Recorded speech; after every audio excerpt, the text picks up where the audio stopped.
Olá pessoal, tudo bem com vocês? O cerco contra a lavagem de dinheiro internacional acaba de engolir mais um nome poderoso ao mesmo tempo em que a Polícia Federal e o governo dos Estados Unidos unem forças em uma operação histórica para caçar os bens desse criminoso foragido. E como se já não bastasse toda essa tensão no noticiário, o Banco Central do Brasil veio a público confirmar uma verdadeira bomba financeira ao anunciar que o sistema bancário nacional está acumulando uma fortuna de mais de 10 bilhões de reais, totalmente esquecida, que pertence por direito aos cidadãos comuns. E foi aí que a grande mídia teve que engolir a cena e assumir ao vivo o contraste absoluto entre os bilhões ilícitos que a justiça persegue no exterior e esse patrimônio legítimo do povo que ficou parado nos bancos ao longo dos anos, uma realidade escandalosa onde rios de dinheiro público e privado se cruzam nas manchetes, enquanto as conclusões eu deixo para vocês se essa coincidência de valores é ou não um reflexo de como o nosso sistema financeiro esconde segredos pagos com o nosso próprio suor. O diretor-geral da Polícia Federal, Andrei Rodrigues, negou que o Vitor Henrique de Oliveira Chimada e a Stella Stephanie Nunes Henrique tenham ligações com o primeiro comando da capital, ao contrário dessas alegações do governo americano. Então, o governo brasileiro evitando uma reação muito enérgica em público, mas dizendo que é preocupado com isso se espalhar para outros setores da economia e atingir também o sistema. Completo dela, Stella Stephanie Nunes Henrique de Oliveira. Informações da Polícia Federal, já está presa e o Chimado, outro sancionado, neste momento, foragido, tido como foragido pela Polícia Federal em uma operação que investiga a lavagem de dinheiro. Lembrando aqui, depois da classificação de PCC e Comando Vermelho como organizações terroristas pelo Departamento de Estado americano, pelo governo dos Estados Unidos, agora temos uma ação, uma operação sobre lavagem de dinheiro, que na verdade tem 7 pessoas presas, entre elas, portanto, Stella Stephanie Nunes Henrique de Oliveira. Ela foi detida na cidade de Santos, está sendo trazida aqui para a Superintendência da Polícia Federal. A gente está acompanhando essa operação com os policiais federais aqui da Superintendência de São Paulo nas ruas, apuração nossa, apuração também da nossa colega Isabela Leite. Então, a ação contra esses 2 brasileiros sancionados. Lembrando aqui, além deles 2, há uma relação dessas 2 pessoas com 3 CNPJs, 3 empresas que têm sede aqui na própria capital paulista, mais uma empresa portuguesa com vínculo com Portugal, mas também ligado a esses 2, ligado à Chimada, que está foragido, importante ressaltar isso, e na classificação, aqui tem a foto dele, do Chimada, que está foragido, e para o governo dos Estados Unidos existiam informações já suficientes para classificá-los como terroristas por ver uma questão de lavagem de dinheiro e um vínculo direto com o primeiro comando da capital. As informações do Departamento do Tesouro, que já estavam reunidas para fundamentar essa classificação, eu lembro aqui investigações tanto do GAECO de São Paulo, que é o grupo de promotores que investiga o crime organizado, quanto policiais federais e também, neste caso, no caso do Chimada, a Polícia Civil de São Paulo, envolvendo, por exemplo, a lavagem de dinheiro de um caso de infiltração do PCC em um contrato envolvendo o Corinthians, envolvendo a Vaidbet. Aquilo ali era uma das informações. Mas não só, tem outras investigações contra o Chimada. Stella é uma pessoa ligada a ele, com essas empresas aqui, empresas de pagamento. É algo que, para a polícia, para o Ministério Público, está bem claro as passagens, as vinculações dessas 2 pessoas com crimes de lavagem de dinheiro. Então, portanto, Vitor e Mônica, a gente está acompanhando porque esses mandados estão sendo cumpridos ainda dessa operação de lavagem de dinheiro da Polícia Federal, mas já é, no sentido prático, algo acontecendo aqui por parte da nossa Polícia Judiciária, a partir daquela primeira leva de sanções envolvendo a questão da nova classificação de primeiro comando da capital e comando vermelho. Lembrando que nesse caso é só o PCC, não tem nada ainda de comando vermelho nessas primeiras sanções e agora eles sendo presos, um foragido e uma presa e mais outras pessoas presas vinculadas à mesma investigação. O nome da operação, assinante, é a Operação Exchange. Muito a ver com o ramo deles, né? Pagamentos, lavagem de dinheiro e tudo mais. Oswaldo Eustáquio escreveu uma matéria associando a namorada do Andrei Rodrigues, o diretor-geral da Polícia Federal, a senhora jornalista Renata Varandas, com esquemas milionários aí do master do banco do Daniel Vorcaro. Eu vou ler aqui o primeiro trechinho da matéria para vocês entenderem do que é que se trata.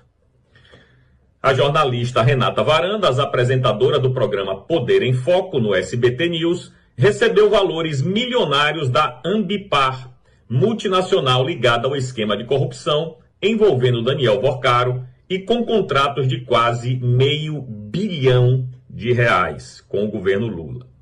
Fontes da PF, ligadas inclusive ao atual governo, disseram que Andrei Rodrigues está fazendo com sua namorada o mesmo que Moraes fez com a Viviane Barsi, referindo-se ao contrato de R$129 milhões. Outras fontes, também da PF, afirmaram que alguns veículos de comunicação têm resistido a abordar essa pauta por corporativismo em relação a ex-colega de profissão e por medo de retaliação do diretor-geral da PF, que é fonte de grande parte dos jornalistas. Não é raro ver profissionais dizendo que falaram ao telefone com ele. Demitida da TV Record por misturar jornalismo com interesses financeiros, ela antecipou ao mercado trechos de entrevistas com o presidente Lula antes de ir ao ar. Renata Varandas migrou para o lobby em Brasília, tornando-se sócia de um escritório de relações governamentais. Meses depois, foi contratada pelo SBT News para apresentar um programa político semanal. A emissora não informou ao telespectador nenhum dos vínculos da apresentadora, nem o escritório de lobby, nem a Ambipar, nem o namoro com o diretor-geral da PF. Bom, ela exibia no seu perfil no Instagram que sim, tinha um vínculo com a Ambipar, e quando isso começou a se tornar público, ela simplesmente retirou lá do Instagram esse vínculo. Bom, você tirar da sua bio que você trabalhou ou não em uma empresa, não apaga que você, de fato, trabalhou naquela empresa. Então, não adianta muita coisa ela ter apagado da bio essa informação. Bom, a Ambipar, empresa que Renata Varandas exibia como vínculo profissional no Instagram, fechou um contrato de 269,7 milhões de reais com a FUNAI em dezembro de 2024 para transportar cestas de alimentos a 27 mil indígenas e Yanomami no Amazonas e em Roraima. O curioso dessa história é que não foi a Ambipar que ganhou a licitação. Quem ganhou a licitação foi a Elimarte Táxi Aéreo, que apresentou o menor preço, porém foi desclassificada por não atender requisitos técnicos. Bom, como todo mundo sabe, o território Yanomami, como todos os outros territórios indígenas, eles são meio que controlados pela Polícia Federal do senhor Andrei Rodrigues, né? E aí fica um intrincado esquema de empresas que trabalham numa área indígena, e essa área indígena é controlada pela Polícia Federal. A empresa que ganhou a licitação tem algum vínculo com a namorada do diretor-geral da Polícia Federal. Ou seja, não me parece muito republicano isso aí, não. A matéria é super extensa, como eu disse, a matéria é do jornalista Oswaldo Eustáquio, e fala de muita coisa, ela é muito minuciosa, a matéria.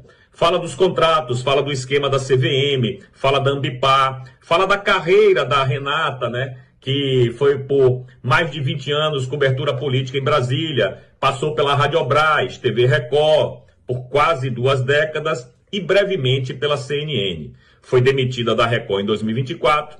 O motivo, ela entrevistou Lula no Palácio do Planalto às 9h30 do dia 16 de julho. A entrevista iria ao ar às 7h55. Antes disso, trechos da fala do presidente, nos quais Lula dizia que precisava ser convencido sobre cortes de gastos e que a meta fiscal não precisava ser necessariamente cumprida, foram antecipados ao mercado financeiro por um comunicado da Capital Advice, agência de análise política para investidores. Varandas era sócia administrativa da Capital Advice. Ou seja, essa jornalista se utilizou de uma informação privilegiada que obteve do presidente Lula, que iria ao ar à noite, mas de tarde, através da Capital Advice, que ela era sócia, ela simplesmente entregou para o mercado uma informação valiosa.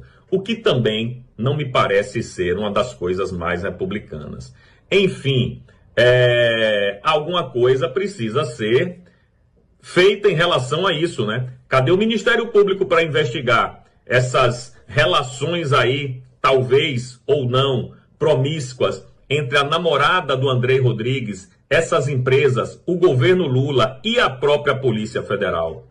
A velha mídia, como disse o Eustáquio, tem medo, né? Evidentemente, de falar sobre esse tema, por motivos óbvios de perseguição na ditadura que a gente vive.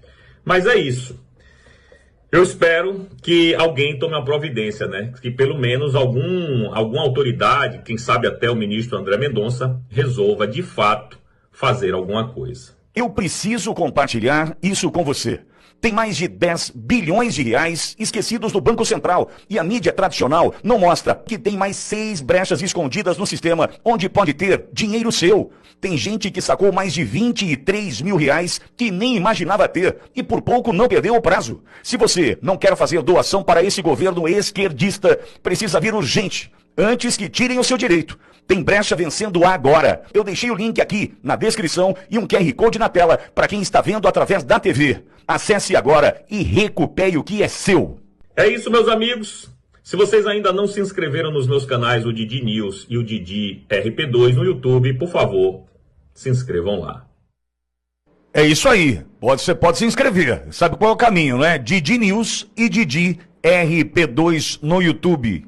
Enquanto você está assistindo esse vídeo, milhares de brasileiros patriotas estão conosco em nossas transmissões ao vivo. De manhã, das 8 da manhã até a 1 da tarde, tem Jornal da Auriverde Brasil. Para fechar o dia, tem o Primeira Página, das 5 da tarde até as 7 da noite. Notícia em tempo real, com análises especialmente feitas para você. Inscreva-se em nossos canais, @Auriverde Brasil, a voz da direita. Comentem aí que responderei o máximo de comentários até o próximo vídeo e que Deus abençoe todos nós e até o próximo vídeo, pessoal.